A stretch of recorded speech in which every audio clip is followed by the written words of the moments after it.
Hi guys, welcome to Charcoin explore and this your host Shanmukh. So ఈ రోజు video నేనైతే మీరు యూనివర్సిటీకి ఎలా డాక్యుమెంట్స్ అప్లోడ్ చేయాలో క్లియర్గా చూపిస్తా for master study in Netherland. So మీరు ఈ వీడియో చూస్తున్నట్టయితే నాకు ఒక సజెషన్ ఉంది. ఏంటంటే మీరు ఈ వీడియో చూసే ముందు నేను ఆల్రెడీ అప్లికేషన్ ప్రాసెస్ మీద కొన్ని వీడియోస్ అయితే చేశా. అవి చూసి వీడియో చూడండి, ఎందుకంటే then you will understand what I'm talking about, right? So and మీరు కానీ మా ఛానల్ కొత్తగా వచ్చినట్టయితే మాత్రం consider subscribe. And now without doing any delay let's dive into the video.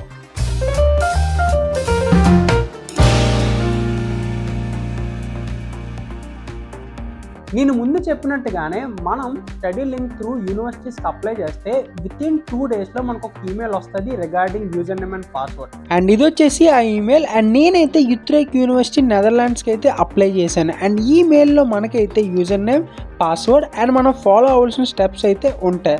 And నా కేసులో నేనైతే నా డాక్యుమెంట్స్ అనేవి ఒసారీస్ ఆన్లైన్ అప్లికేషన్లో అయితే అప్లోడ్ చేయాలి. అండ్ ఈ మెయిల్లో మనం ఒసారీస్ ఆన్లైన్ అప్లికేషన్ క్లిక్ చేస్తే అది మనల్ని ఆ పేజ్కి అయితే తీసుకెళ్తుంది. ఇది వచ్చేసి ఒసారీస్ ఆన్లైన్ అప్లికేషన్ ఒక పేజ్. అండ్ ఈ మీడియంలో మనమైతే మన అప్లికేషన్ కూడా ట్రాక్ చేసుకోవచ్చు.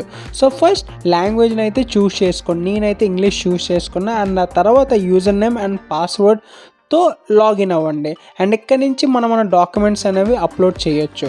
సో అప్లోడ్ చేయడానికి first view and edit option మీద క్లిక్ చేస్తే మన ప్రోగ్రామ్ అనేది కనిపిస్తుంది. అండ్ ఆ తర్వాత ప్రెస్ కంటిన్యూ. మనం మన అప్లికేషన్ సబ్మిట్ చేయాలంటే ఇక్కడ 7 స్టెప్స్ అయితే ఫాలో అవ్వాలి. అవి ఏంటంటే choose program, welcome, questions and documents, additional questions and documents, disclaimer, application fee and submit application. And ఇక్కడ నేను నా అప్లికేషన్ అయితే మీకైతే చూపిస్తున్నా. అండ్ ఈ వెల్కమ్ సెక్షన్లో మనకైతే ఒక ఓవర్వ్యూ అయితే ప్రొవైడ్ చేస్తారు. సో అదంతా చదివిన తర్వాత కంటిన్యూ మీద క్లిక్ చేయండి. దాని తర్వాత క్వశ్చన్స్ అండ్ డాక్యుమెంట్స్. అండ్ ఇదైతే చాలా ఇంపార్టెంట్ సెక్షన్. మనం చాలా జాగ్రత్తగా ఉండాలి వైల్ అప్లోడింగ్ డాక్యుమెంట్స్. అండ్ ఇక్కడ ఒక నోట్ ఏంటంటే మీరు ఏ డాక్యుమెంట్ అప్లోడ్ చేసినా అవన్నీ PDF ఫార్మాట్లోనే అప్లోడ్ చేయాలి. And first upload your passport. And దాని తర్వాత బ్యాచిలర్స్లో మీకు వచ్చిన మార్క్ షీట్స్. సో మీరు ఇంకా final year of your bachelors చదువుతుంటే 6 సెమిస్టర్స్ మార్క్ షీట్స్ కూడా మీరు అప్లోడ్ చేయొచ్చు. అండ్ ఇక్కడ మీరు కొన్ని అడిషనల్ డాక్యుమెంట్స్ కూడా అప్లోడ్ చేయాలి ఫర్ సమ్ క్వశ్చన్స్.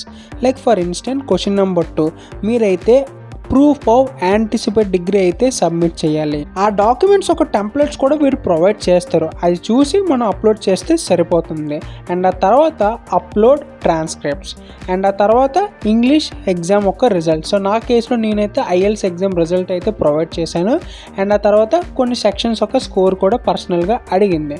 సో ఇవన్నీ ఫిల్ చేసిన తర్వాత క్లిక్ కంటిన్యూ. దాని తర్వాత వచ్చే సెక్షన్ వచ్చేసి అడిషనల్ క్వశ్చన్స్ అండ్ డాక్యుమెంట్. ఈ సెక్షన్లో మనమైతే resume and statement of purpose which is also known as motivation letter అయితే అప్లోడ్ చేయాలి. అండ్ ఆ తర్వాత ప్రెస్ కంటిన్యూ. అది మనల్ని డిస్క్లైమర్ సెక్షన్కి అయితే తీసుకెళ్తుంది. ఇక్కడ అన్ని పర్మిషన్ ఇచ్చేస్తే మనమైతే నెక్స్ట్ సెక్షన్కి అయితే జంప్ అయిపోవచ్చు. అండ్ అగైన్ ఈ అప్లికేషన్ ఫీ సెక్షన్ అనేది కూడా చాలా ఇంపార్టెంట్, కేర్ఫుల్గా ఉండండి. అండ్ ఈ సెక్షన్లో మనకైతే కొన్ని డీటెయిల్స్ అయితే ప్రొవైడ్ చేశారు. లైక్ మీ అప్లికేషన్ ప్రొసీడ్ అవ్వాలంటే మీరైతే €100 పే చేయాలి which is non refundable. And అది మీరైతే visa, master card and master కార్డ్తో అయితే పే చేయొచ్చు. And then go with the payment. And ఆ తర్వాత మీరైతే ఫైనల్ స్టెప్కి అయితే వచ్చేసారు where you need to submit your application. ఇక్కడ మీరు డబుల్ టైం క్రాస్ చెక్ చేసుకొని కరెక్ట్ డాక్యుమెంట్స్ అప్లోడ్ చేసానా లేదని. అండ్ ఆ తర్వాత సబ్మిట్ యువర్ అప్లికేషన్. సబ్మిట్ చేసిన తర్వాత మీకైతే ఒక ఈమెయిల్ అయితే వస్తుంది ఫ్రమ్ ద యూనివర్సిటీ. అండ్ మీరు మీ అప్లికేషన్ స్టేటస్ కూడా చెక్ చేసుకోవచ్చు by using Osiris online application. So lastly within 3 to 4 వీక్స్లో మనమైతే డెసిజన్ అనేది వింటాం ఫ్రమ్ ద యూనివర్సిటీ. సో నాకైతే 20 days అయితే పట్టింది to receive the decision from the university. And ఆ మెయిల్లో నాకైతే ఇలా కండిషనల్ అడ్మిషన్ అయితే వచ్చింది.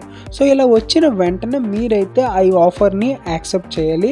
అండ్ అది ఎలా చేయాలో ఆ మెయిల్లో అయితే పెట్టారు. అండ్ ఇది మనం ఒసారీస్ ఆన్లైన్ అప్లికేషన్ త్రూ అయితే చెయ్యొచ్చు. Half of the admission process అయితే కంప్లీట్ అయిపోతుంది ఎప్పుడైతే మీరు యూనివర్సిటీ ఆఫర్ని యాక్సెప్ట్ చేస్తారో. అండ్ ఆ తర్వాత నేను మీకు ఒకటి చెప్పాలి ఏంటంటే కంగ్రాచులేషన్స్. అండ్ ఎందుకంటే అక్కడికి హాఫ్ ఆఫ్ ద ప్రాసెస్ అయిపోయింది. అండ్ తర్వాత ప్రాసెస్కి కొద్ది టైం కూడా పడుతుంది. అండ్ తర్వాత ఏం చేయాలో యూనివర్సిటీ మీకైతే గైడ్ చేస్తుంది. అండ్ నేను కూడా దాని మీద ఒక సపరేట్ వీడియో చేస్తా త్వరలో. So until and unless, stay tuned to Charcoin Explore and this is your Shanmukh signing off.